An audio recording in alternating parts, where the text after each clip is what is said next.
मित्रों नमस्कार। आपका बहुत बहुत स्वागत है। मित्रों, आज की अच्छी खबर है कि जो उत्तराखंड का उत्तरकाशी में सिलक्यारा सुरंग है, उसके अंदर 41 मज़दूर हमारे श्रमिक भाई फंसे हुए हैं। उनको निकालने के लिए जो सुरंग बनी थी और उस सुरंग के अंदर ऑगर मशीन की ब्लेड्स टूट गई थी और फंस गई थी। तो हमारे सेना के जवानों ने और एनडीआरएफ के लोगों ने और जो टीम वहाँ काम कर रही है, उन लोगों ने मिलकर उस मशीन के जो ब्लेड थे उनको काट कर तोड़ कर बाहर निकाल दिया है और आज वो क्लियर कर दिया है। और अब जो उत्तराखंड सरकार के सेक्रेटरी हैं शेखर खैरवाल, उन्होंने कहा कि अब वो जो रेट माइनिंग है, रेट माइनिंग मतलब जैसे चूहा करता है कि खोदता है और मिट्टी पीछे फेंकते चला जाता है, खोदता है मिट्टी पीछे फेंकता चला जाता है, तो उस तकनीक से अब वो काम कर रहे हैं। और अब वो मैनुअल, लेकिन वहाँ जो खतरा है, जो कह रहे हैं अभी 6 मीटर बचा हुआ है, तो उस 6 मीटर का जो खतरा है कि हो सकता है कि अंदर जो है वो गार्डर हों, सरिये हों, तो लोहे के पाइप्स हों,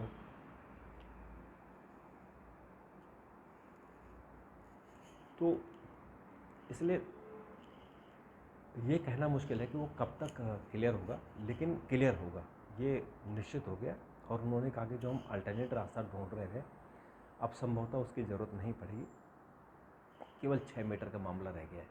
लेकिन वो 6 मीटर क्रूशियल है, क्योंकि ऊपर से जो जब वो सुरंग ढही यानी मलबा गिरा, तो उसके ऊपर जो लिंटर लगा हुआ था, उस लिंटर का जो ढोल था, जिसमें लोहे के गार्डर थे, जिसमें सरिये थे, वो सब भी गिर गए। और जहाँ सुरंग खोदी जा रही है, उन जो श्रमिक भाई हैं उनको निकालने के लिए, वो उसी रास्ते में ही आ गया है।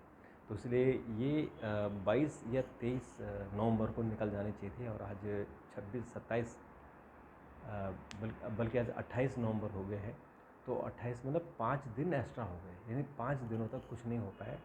सिर्फ उनका जो अंदर से जो ब्लेड टूट गई थी, उस ब्लेड को निकालने का काम चल रहा था। तो सोचिए कि जो ये क्रूशियल 5 दिन है, वो क्रूशियल 5 दिन सोचिए आप कि हम कुछ नहीं कर पाए, असहाय हो गए। और अब जाके जब वो आर्मी के जो इंजीनियरिंग कोर्स है आर्मी का, उसको लगाया गया है और बाकी लोगों को लगाया गया, तो जो रेट माइनिंग है उसके ज़रिए ये खुदाई हुई है और ये सफलता मिली कि उसके ब्लेड्स बाहर आ गए। और अब रेट माइनिंग के से वो खुदाई होगी, और अगर संभव होगा, अगर उनको लगेगा कि अंदर गार्डर नहीं है या जो सरिये नहीं है, तो फिर मशीन भी अंदर जा सकती है, यानी ऑगर मशीन दोबारा अंदर जा सकती है। पर देखिए कितने वीर हैं ये, कितने बहादुर हैं कि धरती के अंदर करीबन 47 मीटर अंदर, 47 के 50 मीटर अंदर जाके वो लोग वहाँ काम कर रहे हैं, सरिये निकाल रहे हैं, काट रहे हैं। और उनके जो ऑक्सीजन की वहाँ कमी होती है, उनकी वेल्डिंग मशीन से, गैस कटर मशीन से उनको काट रहे हैं। अब सोचिए कितने बहादुर हैं ये वाकई। सबको ये वीरता पदक से इनको सम्मानित किया जाना चाहिए, जैसे सैनिकों को किया जाता है। ये सैनिकों की तरह ही इतनी मेहनत करते हैं। और आज प्रधानमंत्री के प्रधान सचिव पीके मिश्रा और जो सरफेस ट्रांसपोर्ट मिनिस्टर है जनरल वीके सिंह, और उत्तराखंड के चीफ सेक्रेटरी, ये तीनों आज वहाँ गए थे, क्योंकि जो मज़दूर हैं उनका उत्साह बढ़ाना, उनका जो उनका हौसला बढ़ाना बहुत ज़रूरी है। क्योंकि वो सुरंग के अंदर आज उनको 15 दिन हो गए, तो 15 दिनों का उनका जो आत्मबल गिर रहा होगा, उनके परिवार के लोग कह रहे हैं कि हमारे बच्चे अंदर फंसे हुए हैं, तो उनको उस आत्मबल को बनाने के लिए कभी वहाँ सीएम जा रहे हैं, कभी दूसरे मंत्री जा रहे हैं, कभी गडकरी गए, और आज प्रिंसिपल सेक्रेटरी गए, प्रधानमंत्री, और उन्होंने वहाँ उनसे बात की, जो आईडीओ सिस्टम स्टेब्लिश किया गया है, उनसे बात कर उनको अश्योर किया कि आप निश्चिंत रहो, और जहाँ इतने दिन आप रुक गए हो, तो अब 1-2 दिन की बात और है। तो ऐसा लगता है कि रात भर वहाँ काम चल रहा है और खुशखबरी हमें कल मिल सकती है, यानी 28 को भी मिल सकती है, 29 को भी मिल सकती है, लेकिन अब ज़्यादा दूर नहीं, केवल 6 मीटर की बात रह गई है। और वो 6 मीटर जब बाहर निकल आएंगे तो मुझे लगता है कि ये हम सब के लिए, पूरे देश के लिए खुशखबरी होगी। और जो भगवान बौखनाथ नाराज़ हो गए थे, बौखनाग महाराज जी, वो भी अब स्टेब्लिश हो गए हैं। और आज तो वहाँ बहुत ही एक खूबसूरत दृश्य देखने को मिला कि वहाँ पानी जो निकला सुरंग से, उसमें शिव जी की आकृति बनी हुई थी। ये बड़ा खूबसूरत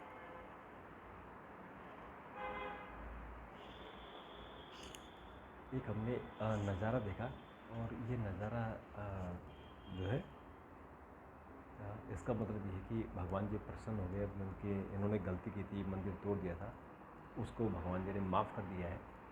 और इनको दोबारा से अब उनको, जो हमारे मज़दूर भाई वो बाहर आ जाए, तो जो कंपनी के लोग हैं और जो नास्तिक लोग हैं उनको भी सबक मिलेगा कि कभी ऐसा नहीं करना चाहिए, भगवान को कभी भी नाराज़ नहीं करना चाहिए। तो उनको सबक ज़रूर मिलेगा और हमारे मज़दूर भाई बाहर आएंगे और स्वस्थ आएंगे और फिर अपने घरों में जाएंगे, परिवार के साथ हंसेंगे खेलेंगे। और फिर दोबारा से जो टनल बनाने का काम है वो शुरू हो जाएगा। हालांकि जैसे मैंने सवाल किया था कि क्या उत्तराखंड की जो फर्जाइल जियोलॉजी है, वहाँ क्या इस तरह की चौड़ी सड़कें, बड़े बड़े डैम, बड़े बड़े सुरंगें बननी चाहिए क्या? क्योंकि वो बड़ा खतरा है, भूकंप प्रोन एरिया है, बार बार भूकंप आ सकते हैं। तो अगर भूकंप आएंगे और ऐसी घटना घट गई, सुरंग ढह गई, डैम ढह गया, सड़कें ढह गई, तो फिर मुश्किल होगा। अभी भी आप देख रहे होंगे कि इस बार जो बरसात में किस तरह से होटल के होटल ऐसे भर भरा के गिरे जैसे ताश के पत्ते गिरते हैं, ताश के पत्तों का बना हुआ महल गिरता है। तो अब उसमें जैसे मैंने सवाल किया था कि क्या वो जो पॉलिसी सरकार की, क्या वो चेंज करेगी, तो सरकार ने कहा कि इस पर अभी हम बात नहीं करेंगे, क्योंकि अभी जो हमारा मेन जो पर्पज़ है अभी, वो पर्पज़ है कि कैसे जो हमारे मज़दूर हैं, हमारे साथी लोग हैं, उनका जीवन बचाया जाए सबसे पहले। तो उनका जीवन बचाने की अभी चुनौती है। और जब वो जीवन बच जाए तब उसके बाद फिर हम ये फैसला कर लेंगे या उस पर डिस्कशन करने की पहाड़ों में ये इस तरह के सुरंग बनने चाहिए कि नहीं, बड़े बड़े डैम बनने चाहिए कि नहीं, चौड़ी सड़कें होनी चाहिए कि नहीं। क्योंकि डेवलपमेंट चाहिए, लेकिन प्रकृति से छेड़छाड़ की कीमत पर नहीं चाहिए। 2013 में केदारनाथ में बाढ़ आई थी और कैसे वहाँ तबाही मच गई थी, 10,000 लोग मर गए थे। तो यही दोबारा इस तरह की चीज़ें ना हो, इसलिए प्रकृति को संजोना, प्रकृति का मान रखना ये बहुत ज़रूरी है। तो मित्रों, आज के लिए इतना ही। कल जब हम बात करेंगे तो ये मज़दूर बाहर निकल चुके होंगे और ऐसे हमारे भगवान से प्रार्थना है। तब तक नमस्कार, थैंक यू, धन्यवाद।